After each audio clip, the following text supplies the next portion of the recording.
When we imagine ancient Rome, we picture grandeur, banquets, wine, delicacies. But peel back the silver platter, and you'll find something far more rotten. Freshness wasn't always an option. Without refrigeration, food spoiled fast. Meat was often days old before it was cooked. And preservation, that meant smearing it with honey, soaking it in vinegar, or even covering it in salt and ashes. Worse still, food vendors would reuse stale bread, thin down wine with water, or resell fish scraps cooked in rancid oil. The poor couldn't afford fresh anything, so they got what the rich threw away. If you were hungry in Rome, you'd better have a strong stomach.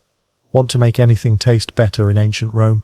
Pour on the fermented fish guts. Garum was the Roman Empire's most beloved condiment, made by stuffing fish intestines and blood into clay jars and letting them rot under the sun for weeks.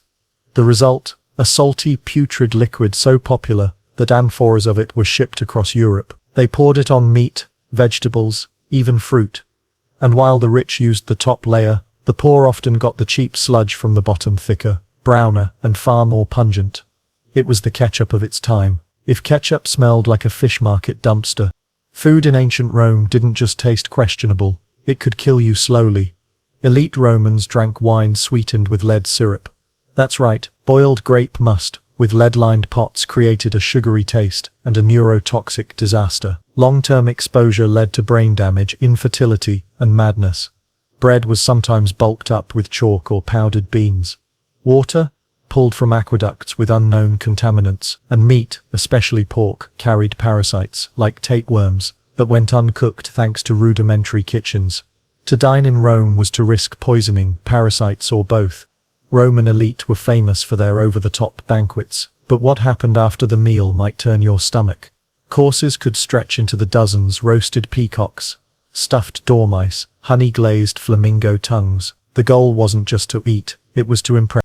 But when they were too full to continue, some believe they used vomitoriums, a Munzer dough term.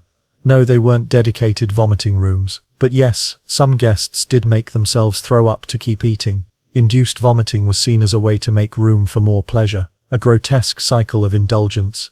Not gluttony for survival, gluttony for entertainment. While the elite gorged on flamingo tongues, the Roman poor survived on crumbs, literally. Their diet was mostly pulse, a barley or lentil porridge flavored with whatever they could scavenge: onions, vinegar, old cheese. Bread was common but coarse and hard. Meat was rare. Eggs were a treat, and clean water, only if you were lucky. They often went to bed hungry, with aching stomachs and bloated bellies from malnutrition.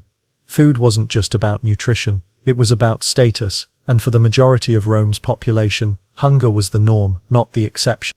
So still wish you lived in ancient Rome? It wasn't all togas and toasts.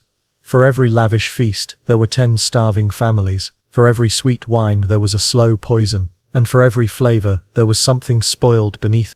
Food in ancient Rome was not just nourishment, it was a status symbol, a danger, and often a disgusting necessity. Like this taste of history, subscribe for more unfiltered stories from the ancient world. Comment below, what's the grossest ancient food fact you learned today?